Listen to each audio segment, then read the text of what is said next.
Que tragédia! Que tragédia! Mateus, o que aconteceu? A tragédia grega. Que a gente vai falar no vídeo hoje, lembra? Susto. Eu escutei você falando que tragédia. Eu achei que tinha acontecido uma tragédia mesmo. A única tragédia foi que você chegou atrasada, né? Ah, Mateus, mas ó, se for assim, comparar esse meu atrasinho de nada com uma tragédia grega, é insignificante. É verdade. Então vamos começar de novo. Corta. Olá, eu sou a Elaine.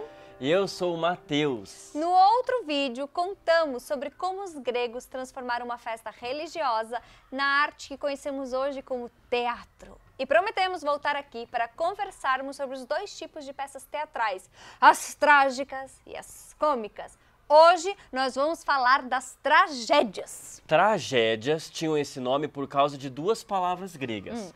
Tragos, que significa chifre de bode, e ode, que significa cantos ou hinos. Elas tinham esse nome por causa dos coros que faziam parte das representações. Esses coros eram geralmente compostos por 12 homens que cantavam e declamavam poemas em homenagem ou pedindo alguma coisa aos deuses. Eles usavam máscaras que tinham chifres de bode em homenagem aos sátiros, que eram seres que cortejavam o deus Dionísio. Por isso, ficou o nome tragédia. Engraçado, né? Que pra mim, assim, tragédia é quando acontece algo assim muito ruim. E eram justamente assim que eram as histórias das tragédias gregas. Coisas ruins aconteciam. Elas sempre acabavam com alguém morrendo. Trágico. O Aristóteles, um dos maiores filósofos daquela época, escreveu que para uma tragédia ser boa, ela precisava de 3 coisas importantíssimas: unidade de lugar, unidade de tempo e unidade de ação. Na unidade de lugar, Aristóteles dizia que as peças deveriam se realizar em um único cenário. Ele acreditava que ficar mudando de lugar, de um lado para o outro, podia causar confusão no público.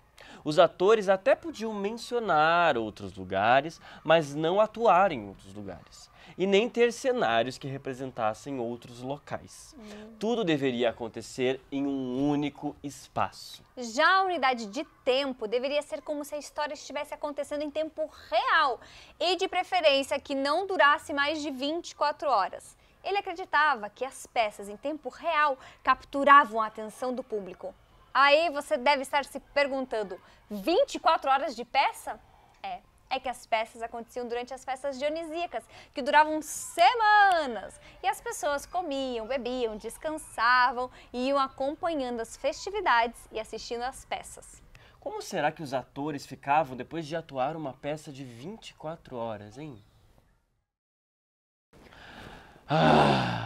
Oh, Deus! Por Dionísio, estou exausto. Hoje foram 24 horas em cena.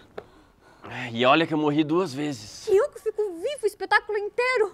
E a plateia tava difícil, a plateia hoje tava... O tomate passou assim de mim, ó. Não parava de bater o pé no chão, você viu? Eles estavam odiando. Vamos descansar que amanhã tem mais. E o diretor falou que é pra gente chegar mais cedo, que ele quer ensaiar a nossa cena. Não. Ei, eu trouxe um pão do camarim. Sim. Não, um pouquinho. Será que era assim?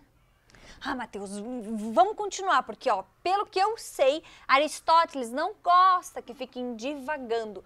Precisamos nos apegar à sequência dos fatos. Verdade. Vamos lá. Vamos falar sobre a unidade de ação, que segundo Aristóteles era de que a peça deveria conter uma trama central, um problema, um conflito e tinha que ter início, meio e fim. Para ele, uma peça ruim era feita sem uma sequência de episódios, e assim faltaria a causa e efeito que uma trama real deveria ter. Todas as cenas dentro da peça deveriam ser sobre a trama principal, nada de ficar divagando ou fazendo coisas aleatórias e sem lógica. Isso poderia quebrar o fluxo da ação. Se essas unidades fossem seguidas à risca, segundo o filósofo grego Aristóteles, teríamos uma excelente peça teatral.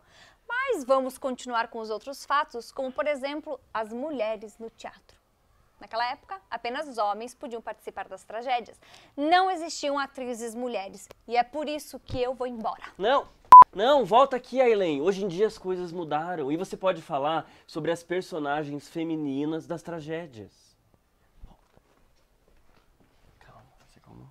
Tudo bem, eu vou falar.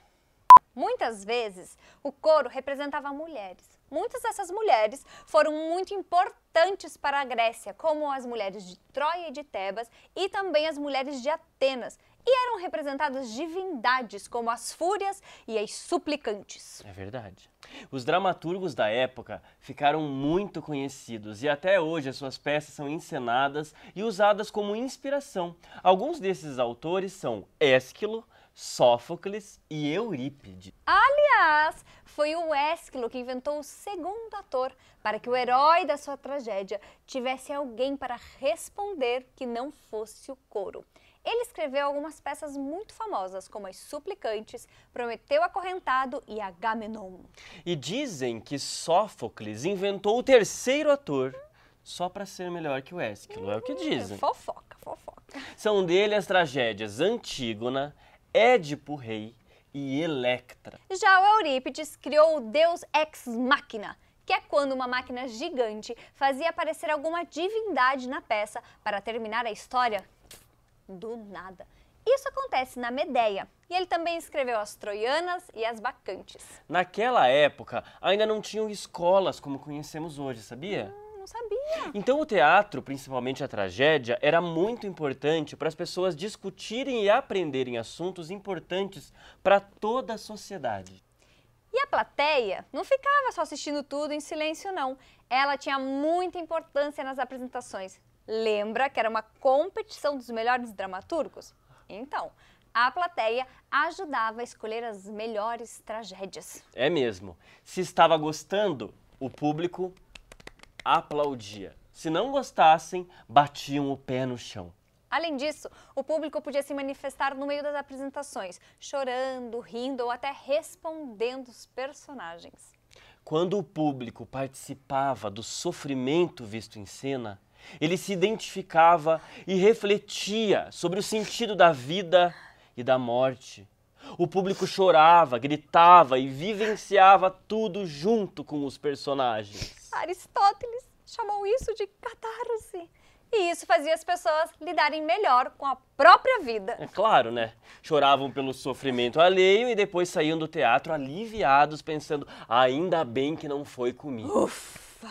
Tá, mas então o pessoal ia só ao teatro pra chorar, é isso? Não, claro que não. Além da tragédia, foi criado também o gênero teatral para as pessoas darem risada e se divertirem. Vamos falar dela no próximo vídeo. No próximo vídeo nós falaremos das comédias. Até breve! Até lá!